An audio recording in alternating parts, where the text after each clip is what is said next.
सालों पहले भानिया राज्य में कर्ण राजा का शासन चलता था। राजा का दिल बहुत साफ था। वह हर त्योहार के दिन लोगों को दान देते थे।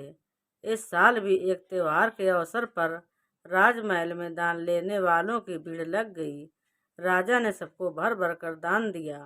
अंत में कमर को झुकाते हुए एक महिला राजा के पास दान लेने के लिए पहुंची, लेकिन तब तक राजा के पास दान देने के लिए कुछ भी नहीं बचा। राजा ने तुरंत अपने गले से हीरे का हार निकालकर उस महिला को दे दिया।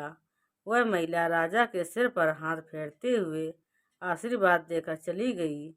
अगले दिन राजा अपने बगीचे में बैठकर सोच रहे थे कि मेरे जीवन में एक पुत्र की कमी है। भगवान ने मुझे सब कुछ दिया, लेकिन पुत्र सुख पता नहीं क्यों नहीं दिया। तभी राजा के गोद में आकर एक आम गिरा। राजा इधर उधर देखने लगे। उनके मन में हुआ कि आखिर यह आम मेरी गोद में आया कैसे। तभी कुछ देर बाद उन्हें बहुत सारी परियां दिखीं।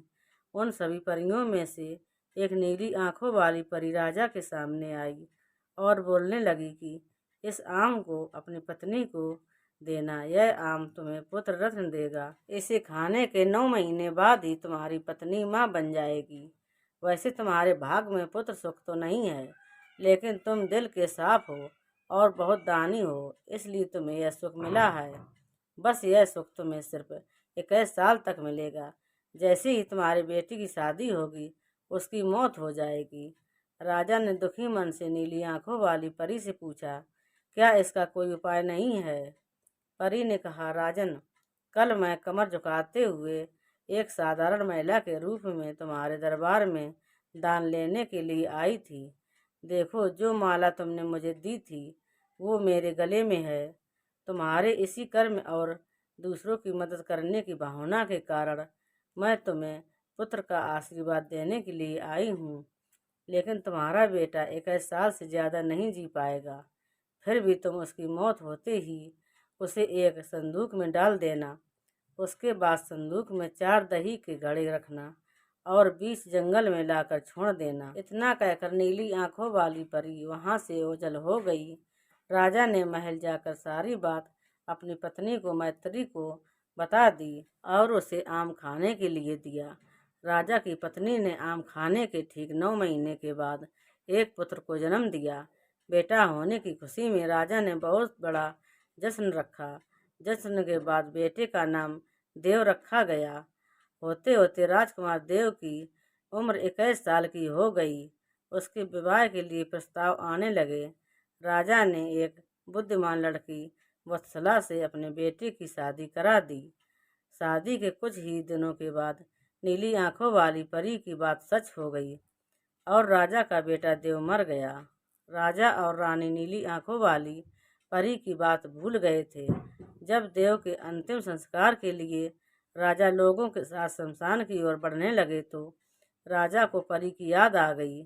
तुरंत राजा ने सबको एक बड़ा सा संदूक और 4 दही के घड़े लाने के लिए कहा। संदूक आते ही राजा ने भारी मन से अपने बेटे को उसमें डाला और दही के 4 घड़े भी रख दिए। उसके बाद राजा ने अपने सैनिकों की मदद से उस घड़े को घने जंगल के बीच में रख दिया। वहां से लौटने के बाद राजा का मन किसी काम में नहीं लगा। कुछ समय बाद देव की पत्नी अपने मायके चली गई। समय बीता और देव की मृत्यु को 1 साल हो गया। देव की पत्नी वत्सला के घर एक बूढ़ा आदमी खाना मांगने के लिए पहुंचा। उसने बड़े प्यार से उसे खाना खिलाया। खाना खाने के बाद उस भिखारी ने अपना हाथ धोने के लिए दूसरे हाथ की मुट्ठी खोली। तभी वत्सला ने उस मुट्ठी में अपने पति देव की सोने की चैन देखी। वत्सला ने तुरंत भिखारी से पूछा, आपको यह चैन कहाँ से मिली? यह मेरे पति की है, जिन्हें संदूक में बंद करके जंगल के बीच में रखा गया था। भिखारी ने डरते हुए कहा, हाँ, मैंने यह चैन उसी संदूक से निकाली है। वत्सला ने कहा, आप डरिए मत, मैं सिर्फ उस जंगल तक जाना चाहती हूँ जहाँ मेरे पति का संदूक रखा है। भिखारी ने कहा, वह भयानक जंगल है, मैं आपको वहाँ तक नहीं लेकर जा पाऊँगा। हाँ, आप चाहो तो मैं आपको उस संदूक से थोड़ी दूर ले जाकर छोड़ सकता हूँ। वत्सला तेजी से भिखारी के साथ जंगल तक पहुंची। घने जंगल से पहले ही भिखारी वहां से चला गया। फिर वत्सला अकेले अपने पति के संदूक को ढूंढने के लिए निकल पड़ी। वहां जाकर उसने अजीब सी चीजें देखी। उस संदूक के पास बहुत सारी परियां थीं। वत्सला पेड़ के पीछे छुपकर उन्हें देखने लगी। वत्सला ने देखा कि सारी परियों के बीच से एक नीली आंखों वाली परी आई और उसने संदूक में एक लकड़ी देव के मृत शरीर के सिर के पास और एक पैर के पास रखी। तभी देव संदूक से बाहर निकल आया। परियों ने देव को मिठाई खिलाई और दोबारा संदूक के अंदर डालकर लकड़ियों की स्थिति बदल दी।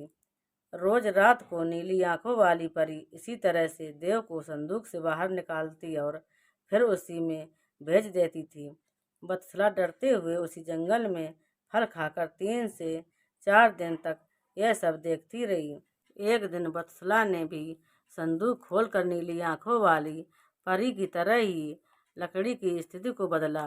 तभी देव संदूक से बाहर निकल आया। देव ने जैसे ही अपनी पत्नी को देखा वह हैरान हो गया। देव कुछ बोल ही रहा था कि अचानक वत्सला बोल पड़ी, मैं आपको इस जंगल में इस स्थिति में रहने नहीं दूंगी। आपको मेरे साथ चलना होगा। देव ने वत्सला को समझाते हुए कहा, मैं नीली आंखों वाली परी की वजह से ही इस दुनिया में आया हूँ। मैं उनकी आज्ञा के बिना कहीं नहीं जा सकता। तुम मेरे संदूक में रखा हुआ एक घड़ा अपने साथ लेकर मेरे राज चली जाओ। वहाँ छुप कर रहना। तुम्हें 9 महीने बाद एक पुत्र होगा। तब मैं तुमसे मिलने आऊँगा। जब तुम लकड़ी की स्थिति बदलकर मुझे पहले की तरह संदूक में जाने दो। वत्सला ने अपने पति के कहे अनुसार ही किया। सबसे पहले संदूक में पति को भेजा।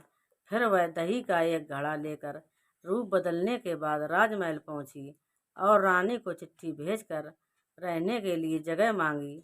रानी ने दया करके उसे राजमहल के पास ही एक कमरा रहने के लिए दिया। जब रानी को पता चला कि वह गर्भवती है तो रानी उसका ख्याल भी रखने लगी। जब वत्सला ने बच्चे को जन्म दे दिया तो देव उससे मिलने के लिए आया। उस समय रानी पास से ही गुजर रही थी।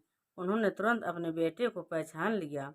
रानी सीधी देव के पास पहुंची और पूछने लगी कि यह तुम्हारी पत्नी है, यह तुम्हारा पुत्र है, तुम जीवित हो। अब मैं तुम्हें कहीं नहीं जाने दूंगी। देव ने कहा, माँ मैं आपके साथ नहीं आ सकता हूँ। इसका एक ही उपाय है, आपको अपने पोते के लिए एक उत्सव रखना होगा। आप उसमें सारी परियों को बुलाएं। जब परियां आ जाएं तो नीली आंखों वाली परी का बाजूबंद किसी तरह निकाल कर जला देना। उसके बाद नीली आंखों वाली परी से मेरे जीवन का वरदान मांग लेना। इतना कहकर राजकुमार देव वहां से चला गया। उसकी माँ ने दुखी मन से उसे विदा किया। कुछ ही दिनों में रानी मैत्री ने अपने बेटे देव के कहे अनुसार जश्न रखा और सारी परियों को भी बुलाया। सभी जश्न में डूबे हुए थे। तभी रानी मैत्री का पोता रोने लगा। रोते बच्चे को देखकर नीली आंखों वाली परी ने उसे अपनी गोद में उठा लिया। तभी रानी मैत्री ने परी से कहा, देखिए ना, इसे आपका बाजूबंद पसंद आ गया है।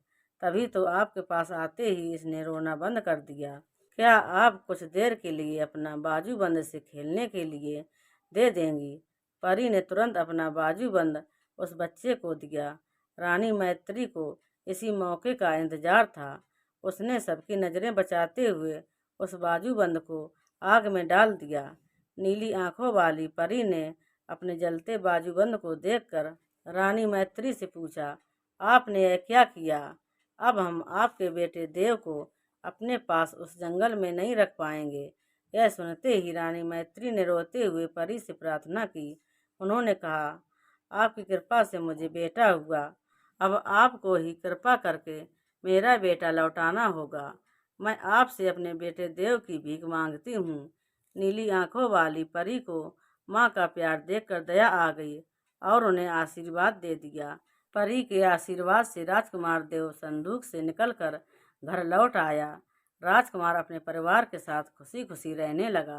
कहानी से सीख, विनम्रता से सबका दिल जीता जा सकता है। और सब्र व सही रणनीति से इंसान मुश्किल काम को भी पूरा कर लेता है। तो दोस्तों, अगर आप हमारे चैनल पर नए हो तो प्लीज़ हमारे वीडियो को लाइक करें और चैनल को सब्सक्राइब करें। धन्यवाद।